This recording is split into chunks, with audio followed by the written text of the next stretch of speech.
Boa tarde, tudo bem? Meu nome é Douglas, bem-vindo ao canal.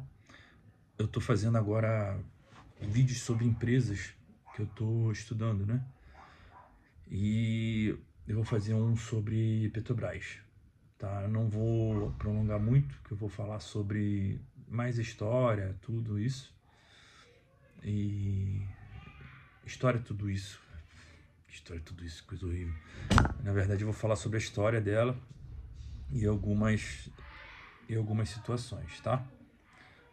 A Petrobras ela foi criada em 1953 no governo do Getúlio Vargas, tá? Com aquele negócio do petróleo é nosso e tinha um monopólio de exploração. Esse monopólio de exploração foi durante muitos anos conhecido. A gente tinha isso com petróleo é nosso. Até hoje a questão é falada no 2026, que é uma loucura, né? Mas, enfim. E aí, nos anos seguintes, ocorreram importantes marcos, né? Que aí, depois de 1953, passou a incorporar refinarias, como a Reduc, né? Teve a inauguração. Não, na verdade, incorporou refinarias e teve a inauguração da Reduc. E teve a criação do CENPES, que é um dos maiores centros de pesquisa de energia do mundo, né? E também teve o início da exploração marítima, porque a partir da década de 70 e 80, com a descoberta da bacia de Campos, começou a ter exploração offshore. O que é uma exploração offshore? É exploração em águas profundas, né? Em alto mar. Então começou a ter esse tipo de exploração, né? E aí começou a ficar um trabalho mais difícil, né? Vamos botar assim, né? Aí, a partir de 97 teve uma lei do petróleo que terminou o monopólio da estatal. Aí chegou o fim essa questão de monopólio e a Petrobras começou a concorrer com outros lugares, né? Outras empresas, vamos botar assim, tá? Nos anos 2000 teve a descoberta do pré-sal, teve o IPO, que foi o IPO para financiar esses investimentos do pré-sal, né? Foi um grande IPO, uma oferta pública de ações. Tá? E em 2014 você teve o impacto da Lava Jato, que com aquela roubalheira toda, aquela sacanagem toda, chegou o momento em que calhou lá, por ser o maior acionista é o governo, então ele virou como um lobby para fazer palanque político e acordo político, né? Isso fez com que aumentasse o endividamento e fizesse com que melhorasse a governança, né? Se não melhorasse a governança, ia continuar tendo problemas gravíssimos, mesmo sendo uma empresa muito boa e muito rentável, né? Impressionante, tá? Então, a partir disso daí, ela começou a fazer uma governança melhor e mais recentemente completou 70 anos, em 2024, 2023, né? Porque foi 53. Enfim, esse cálculo tá meio doido. E começou a fazer tá investindo em tecnologia voltada a carbono e transição energética, né? E agora talvez seja esse o futuro, né? Esse é o caminho, tá? A Petrobras, como qualquer empresa, tem uma missão, visão e valores. É uma missão que é de atuar de forma ética, segura e rentável na indústria de energia, gerando valor para acionistas e para a sociedade. A gente vê que realmente é uma empresa sólida, é uma empresa forte e é uma empresa consolidada em relação a tudo que ela faz, né? Minha opinião, ela só tem um problema em ter o governo como sócio, como o dono, porque infelizmente lá dentro tem pessoas muito boas, mas como o governo é o sócio, isso acaba tirando um pouco o foco da produtividade e mais para negociação política, né? Infelizmente. Na visão, ela é uma empresa diversificada de energia, né? Que consolidando o foco em petróleo e gás, e agora está com investimento em negócio de carbono, né? Ainda mais agora com essa questão de carro elétrico, essas coisas todas, pode ser que tenha que se diversificar mesmo, tá? Ela tem um propósito, quais são os valores? De fornecer energia de forma ética, justa e segura, e competitiva. Sempre baseada na integridade, inovação, sustentabilidade e cuidado com pessoas. Realmente, integridade, inovação e sustentabilidade, sim, você vê que é. Cuidado com pessoas é uma das melhores empresas para se trabalhar. Isso daí não tem como fugir, porque todo mundo que trabalhou na Petrobras não tem nada a reclamar. Salário, benefícios, PLR, enfim, todos eles. Quais são os modelos de negócio deles, tá? Ele atua em 3 segmentos: a exploração e produção, exploração e produção de petróleo, né? Responsável pela pesquisa e desenvolvimento de petróleo e gás, exploração e produção, refino, transporte e comercialização, que inclui o refino do petróleo, a logística, a distribuição e a comercialização dos derivados. E gás e energia de baixo carbono. É uma área que reúne gás natural, geração de energia, biocombustíveis, captura de carbono e outras iniciativas voltadas à transição energética. Né? Então, ou seja, ele tem a exploração de produção, responsável por pesquisa, desenvolvimento e produção do petróleo e gás, que é o que ela sempre fez. Né? Ela faz o refino, transporta e comercializa, que inclui o refino de petróleo, a logística, a distribuição, comercialização, e o gás e energia, que ela reúne o gás natural, geração de energia, biocombustível, carbono e outras iniciativas, tá? Como eu disse, a Petrobras tem ações na Bolsa e ela é 98% comandada pela União Federal. Se você quiser comprar ação da Petrobras, tem na B3, sendo que você nunca vai ser um acionista majoritário, porque o governo não vai deixar você fazer isso. Ele não vai querer tirar isso da mão dele, né? O petróleo, ele continua sendo uma das principais bases da economia mundial.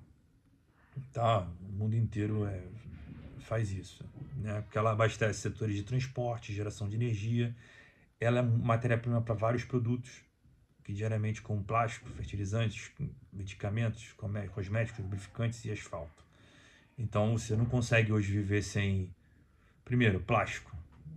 Tudo é feito de plástico. Você vai em carro, computador, tudo tem plástico. Fertilizantes, parte agro, tem que ter fertilizante. Medicamentos, se você não tomar medicamento você morre. Cosméticos, para a área de cosméticos, ainda mais a parte feminina é muito forte. Lubrificantes e asfaltos. E aí a parte de carro, de indústria automobilística, né?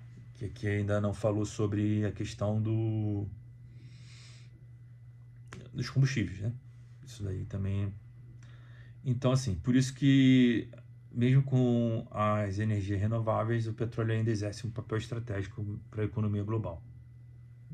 Então, dificilmente você vai ouvir falar o petróleo vai acabar ou vão parar de usar petróleo, né? Os principais países produtores. Os Estados Unidos lideram, né, atualmente a produção mundial, principalmente devido ao shale oil, né? A Arábia Saudita permanece como líder da OPEP. Eu vou explicar sobre a OPEP daqui a pouco.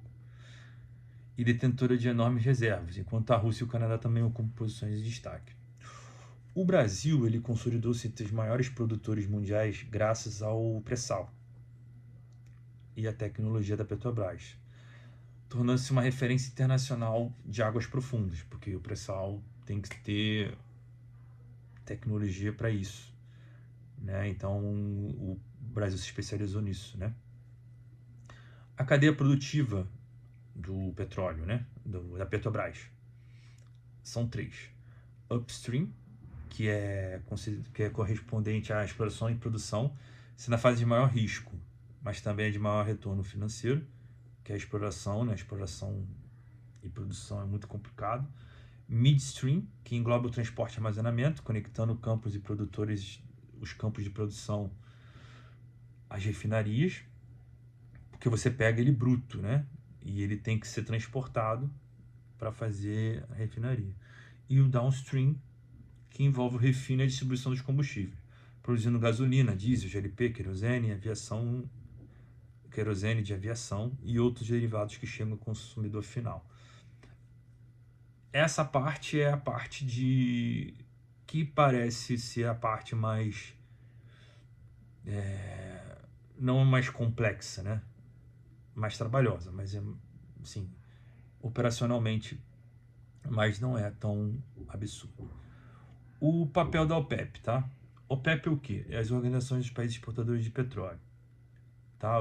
Quem está embutido nisso daí são os maiores produtores do mundo. Vamos lá. O que a OPEP faz? Ela busca equilibrar a oferta mundial por meio do controle de produção, influenciando diretamente os preços internacionais do petróleo. Essas decisões elas impactam empresas como Petrobras e todas as empresas do mundo, né?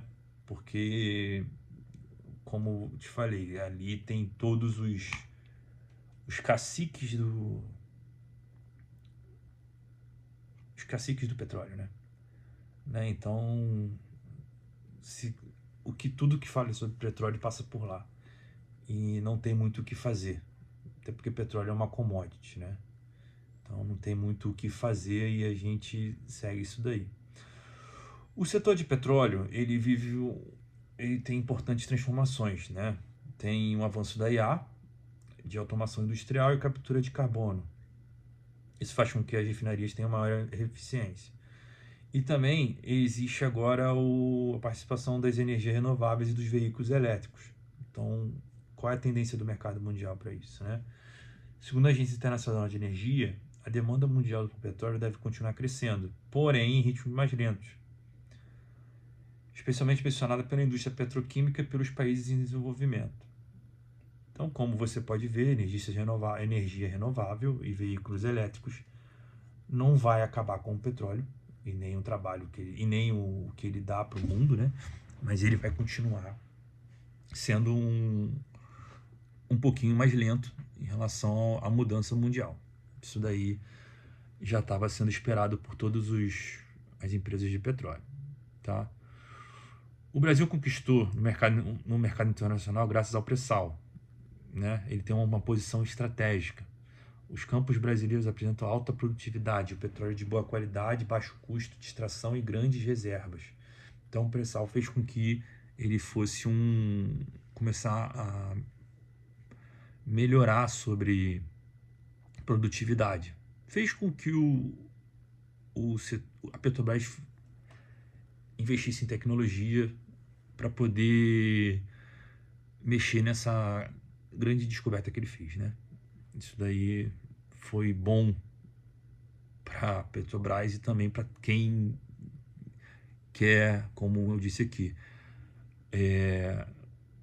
petróleo de baixo custo de extração e grandes reservas. Isso daí, porque o pré-sal tem muito, né? Muita coisa. E vamos aos desafios do setor, tá?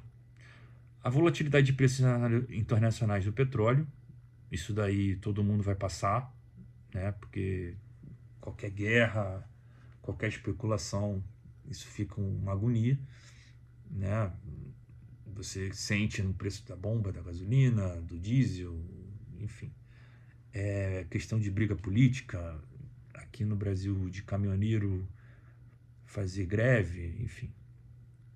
E muitas vezes, por ser uma coisa política, tem que às vezes subsidiar preço de diesel, porque está dando problema, né? Mesmo assim, a projeção indica o petróleo continuar desempenhando um papel importante nas próximas décadas, principalmente em setores como petroquímica, aviação, transporte marítimos e economias em desenvolvimento. A questão da petroquímica, como eu te falei, tudo tem petróleo, então plástico, gás natural, petróleo, plástico, parte de combustíveis, então isso dificilmente acaba, né? As economias em desenvolvimento, elas precisam, né, porque o petróleo praticamente manda em tudo ali, e dificilmente você vai ter não vai ter mais petróleo, não vou ter mais petróleo no mundo. Então é difícil você falar isso, né? Os desafios do setor vai ser muito grande. A Petrobras, ela é uma empresa gigante, muito, muito importante, mas se não tomar cuidado e, na minha opinião, não conseguir administrar, tirando um pouco da política, pode ser que tenha um problema igual de 2014 com a Lava Jato, que foi um problema especialmente por lobby político, troca de favores, e infelizmente usar uma empresa gigante que impacta o mundo inteiro, enfim, tá? Esse daí é um dos vídeos, tá, explicando um pouco sobre a Petrobras, e eu vou botar lá no canal. Acredito que eu tenha assim um pouco tentando ser bem explicativo, tá bom? E aí qualquer coisa, só deixar os comentários lá. Um abraço, fique com Deus.